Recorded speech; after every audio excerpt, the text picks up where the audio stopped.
Hello friends, welcome back to my another vlog. Hope आप लोग अच्छे हो गए। मैं बिल्कुल बढ़िया हूँ। और आपको जो दिखाई दे रही है ये है हमारे शहनाई। जो पहाड़ी शादी होती है, जब दूल्हे राजा की बारात आती है तो उनके साथ ये बैंड बाजा वादक भी होते हैं, जो कि हमारी शादियों में बहुत ही ज़रूरी होती है, ट्रेडिशन होता है। और इसके साथ साथ शादी के बारे में आप ऐसा एक व्लॉग बनाने वाली थी। मैंने सोचा था कि मैं आपको ये ऐसी इन्फॉर्मेटिव बातें बताऊंगी जो सबके लिए बहुत यूज़फुल हो। तो बस जिस जो 7 फेरों में 7 वचन होते हैं, मैं उसके बारे में ही आप लोगों के साथ बातें शेयर करने वाली हूँ। और एक एक वचन आपको अच्छे से सुनना और बताना कि आपको 7 फेरे और उसके 7 वचन को सुन के कैसा लगा, और एक कमेंट ज़रूर करना।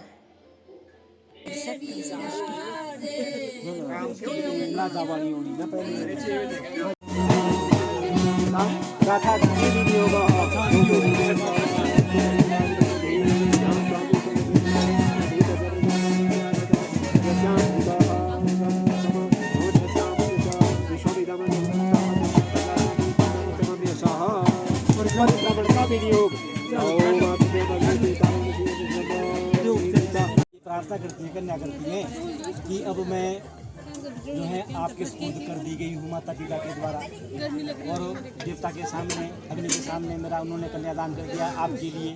ठीक है जी। अब मैं आपके कुल में आऊँगी तो आपके कुल में धर्म के जितने भी कार्य होंगे, भगवान का पूजना भी कार्य होगा, उसमें मुझे साथ रखना होगा जी। इनका वचन है एकम निषि नहीं तू। तो धर्म के कार्य में पत्नी का जो है साथ में होना बहुत आवश्यक होता है। बिना पत्नी के धार्मिक कार्य संपन्न नहीं हो सकते हैं। ठीक है जी। तो जो भी आप धर्म के कार्य करेंगे उनको अपने साथ में रखेंगे। तो पहला वचन ये था, तो आपने वो मान लिया कि ठीक है। ठीक है जी, आप इसमें जो है सहमत है। द्वे ऊर्जा दूसरा जो है ऊर्जा के लिए होता है। द्वे ऊर्जा का मतलब है शक्ति संपन्न होना है, खान पान भी करना है घर में। ठीक है जी। तो जो भी आप कमा के लाएंगे उससे हम आटा दाल चावल घर में लाएंगे, खुद भी खाएंगे, मेहमानों को भी खिलाएंगे, और माता पिता सबको जो है सबका परिवार का जो है पालन पोषण करेंगे।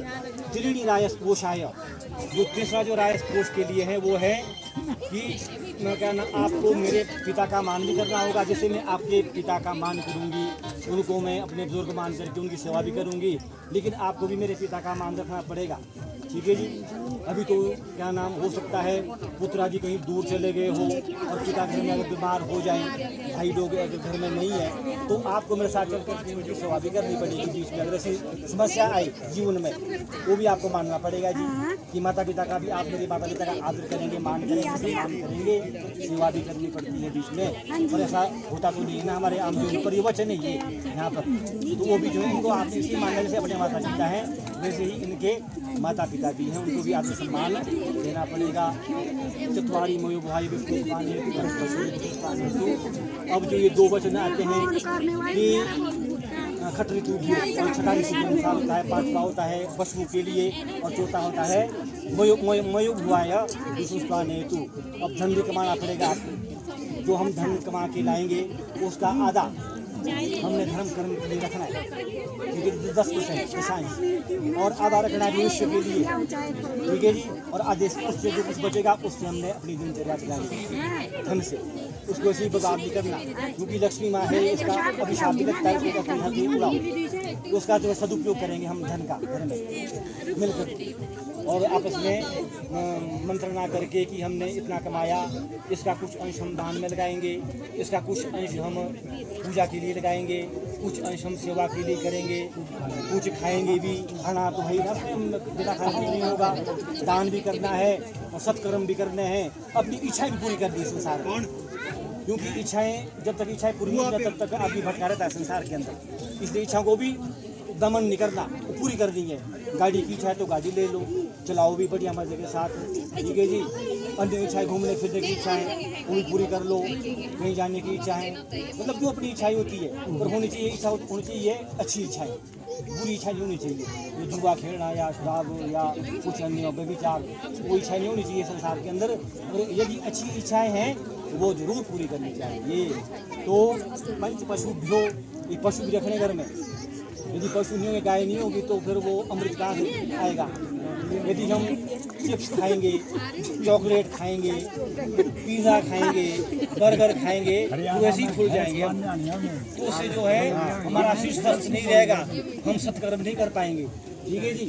तो घर में पशु रखना है, गाय का पालन करना है, और उससे जो अमृत पैदा मिलता है, दूध मिलता है, वो इतना गुणकारी होता है कि उससे हमें सद्बुद्धि भी आती है, अच्छी सोच होती है। गाय के दूध पीने से क्यों पिया जाता है दूध, क्यों घी खाया जाता है, क्योंकि उससे प्रज्ञा बढ़ती है, बुद्धि आती है उससे, और भी पड़ेगा तो फसल भी होगी, अन्न भी होगा।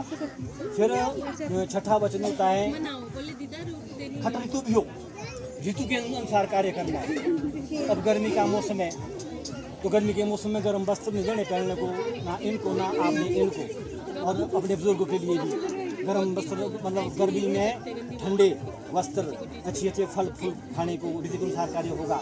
सर्दी में अपने लिए गर्म गर्म वस्त्र भी लाने हैं, ठंड नहीं करनी अपने आप को, मतलब ऋतु के अनुसार कार्य करने हैं। बरसात का अपना धर्म है, गर्मी का अपना होता है, और सर्दी का अपना होता है। तो उस ऋतु के अनुसार कार्य करेंगे तो सब सखा, ये 6 वचन आपके हो जाते हैं जी। अब सबका वचन होता है इनका, सातों वचन क्या है जी?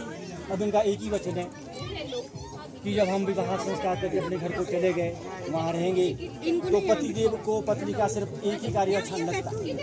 तो क्या होता है कि वह पर पुरुष के साथ उद्यान में कहीं अकेले घूमने न जाए, पति की बिना आज्ञा। जब तक पति की आज्ञा ना हो, उद्यान में कहीं बगीचे में या कहीं बीच पर घूमने चले गए, पति देव जी साथ नहीं है, या बाजार में चले गए किसी अन्य पुरुष के साथ, किसी जाकर फंसना खेलना करना किसी के साथ, तो पति देव को अच्छा नहीं लगता है। या तो पति की आज्ञा हो उसमें तब ठीक है, अन्यथा नहीं जाना है। पर पुरुष के साथ का मतलब है जिनको आप जानते पहचानते या दोस्त है कोई, उनके साथ भी नहीं जाना, या पूछ करके जाए। बाकी पुरुष तो अन्य भी होते, भाई भी होते हैं, पिता भी होते हैं, चाचा मामा ताए, उनके साथ तो जा सकते हैं ना। लेकिन जो उनके अलग जो पुरुष होते हैं उनके साथ में भी अपने उद्यान में घूमने नहीं जाना है, और आपने प्रतिव्रत पालन धर्म का पालन करना है। ये इनका एक वचन। ये थे वो 7 वचन जो हिंदू मैरिज में किए जाते हैं। दुल्हा दुल्हन एक दूसरे को करते हैं, आजीवन भर एक दूसरे का साथ निभाने का वादा करते हैं। सो होप आप लोगों को मेरा व्लॉग अच्छा लगा होगा। So please like share subscribe ज़रूर कीजिएगा। मिलते हैं नेक्स्ट व्लॉग में।